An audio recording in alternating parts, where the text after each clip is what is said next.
La antigua Jerusalén bullía. Como cada año, la celebración de la Pascua, la fiesta más sagrada del pueblo judío, atraía a multitudes de peregrinos. Desde Galilea hasta Judea, desde tierras lejanas, hombres, mujeres y niños convergían en la ciudad santa, el corazón palpitante de su fe. El aire vibraba con una mezcla de fervor religioso, esperanza mesiánica y la tensión siempre presente de la ocupación romana. Los soldados patrullaban, vigilantes, conscientes de que estas grandes reuniones eran calderos potenciales de agitación. En este escenario cargado de historia y expectación, un hombre se acercaba, montado no en un corcel de guerra, sino en la más humilde de las monturas. Era Jesús de Nazaret. Su fama le precedía. Se hablaba de sus milagros asombrosos, ciegos que veían, cojos que andaban, incluso muertos que volvían a la vida. Se susurraban sus enseñanzas, palabras que desafiaban las convenciones, que hablaban de un reino diferente, un reino de amor, justicia y misericordia. Para muchos, él era más que un profeta, era la esperanza largamente anhelada, el Mesías prometido que vendría a liberar a Israel. Para otros, especialmente para las autoridades religiosas y políticas, era una figura incómoda, una amenaza al orden establecido. Al acercarse a Betfagé y Betania, junto al Monte de los Olivos, ese monte que tantas veces había sido testigo silencioso de sus oraciones y enseñanzas, Jesús hizo algo deliberado, algo cargado de simbolismo profético. Llamó a dos de sus discípulos más cercanos. Ir a la aldea de enfrente. Al entrar, encontraréis un pollino atado, sobre el cual nadie ha montado jamás. Desatadlo y traedlo aquí. Y si alguien os pregunta, ¿por qué lo desatáis?, le responderéis así, porque el Señor lo necesita. Los discípulos obedecieron sin dudar. Encontraron todo tal como Jesús les había dicho. La escena misma era una declaración. Aquel que venía no era un conquistador terrenal que reclamaba poder con la fuerza, sino un rey diferente, cumpliendo la antigua profecía de Zacarías. Alégrate mucho, hija de Sión. Grita de júbilo, hija de Jerusalén. He aquí, tu rey viene a ti, justo y salvador, humilde, y cabalgando sobre un asno, sobre un pollino, hijo de asna. El asno, símbolo de paz y humildad, en contraste con el caballo, emblema de la guerra y el poder imperial romano. Cuando Jesús montó el pollino y comenzó el descenso del Monte de los Olivos hacia las puertas de Jerusalén, la noticia corrió como la pólvora. La multitud, compuesta por peregrinos y habitantes locales, muchos de los cuales habían sido testigos o beneficiarios de sus milagros, estalló en un fervor espontáneo. La expectación acumulada durante años parecía encontrar su clímax en ese momento. La gente comenzó a tender sus mantos en el camino, un gesto reservado para honrar a la realeza, creando una alfombra improvisada para el paso del rey humilde.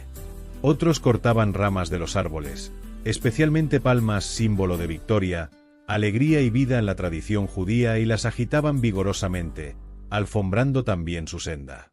Y entonces, el grito unificado resonó por las colinas, un eco de salmos y esperanzas ancestrales. Hosanna. Bendito el que viene en el nombre del Señor. Hosanna, una palabra que originalmente significaba, sálvanos, te rogamos, pero que en ese contexto se había transformado en una aclamación de júbilo y reconocimiento mesiánico. Continuaron gritando, bendito el reino venidero de nuestro padre David. Veían en Jesús al heredero del gran rey David, al restaurador prometido del trono de Israel. Hosanna en las alturas. La aclamación llegaba hasta el cielo, reconociendo el origen divino de aquel que venía. Era una escena de éxtasis popular. Los niños gritaban, los ancianos lloraban de emoción, los discípulos, quizás sin comprender del todo la profundidad de lo que ocurría, se veían arrastrados por la ola de júbilo. Era la bienvenida triunfal que Jerusalén parecía ofrecer a su rey. Por un momento, la visión de la liberación parecía tangible, cercana, pero no todos compartían el entusiasmo. Entre la multitud, algunos fariseos, guardianes estrictos de la ley y escépticos del movimiento de Jesús, observaban con creciente alarma. El fervor popular, la aclamación mesiánica explícita, les resultaba peligrosa. Podía provocar la ira de Roma, y desafiaba su propia autoridad e interpretación de las Escrituras.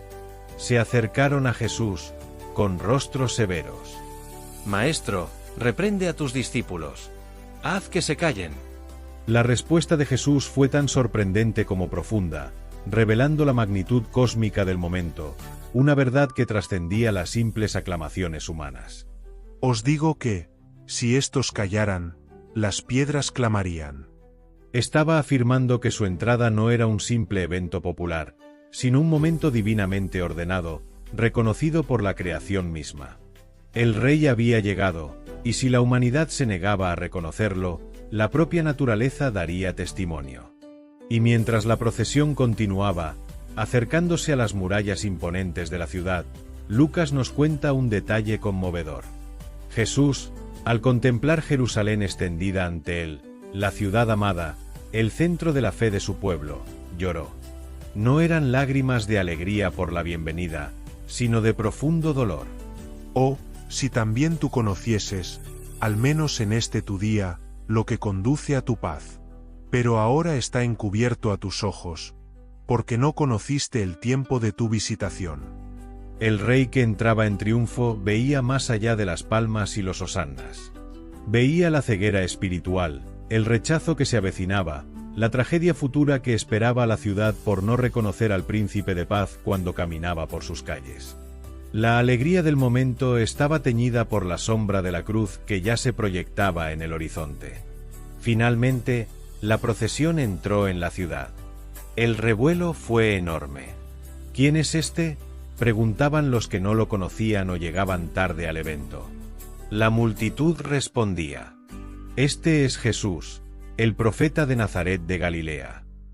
Jesús se dirigió al templo, el corazón religioso de la nación. Observó todo a su alrededor, el bullicio, el comercio que a veces profanaba el lugar sagrado. Era ya tarde, y tras esa primera inspección silenciosa, se retiró con sus 12 discípulos a Betania, para pasar la noche. El Domingo de Ramos. Un día de contrastes.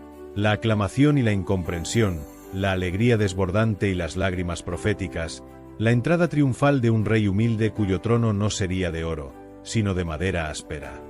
La semana más trascendental de la historia acababa de comenzar.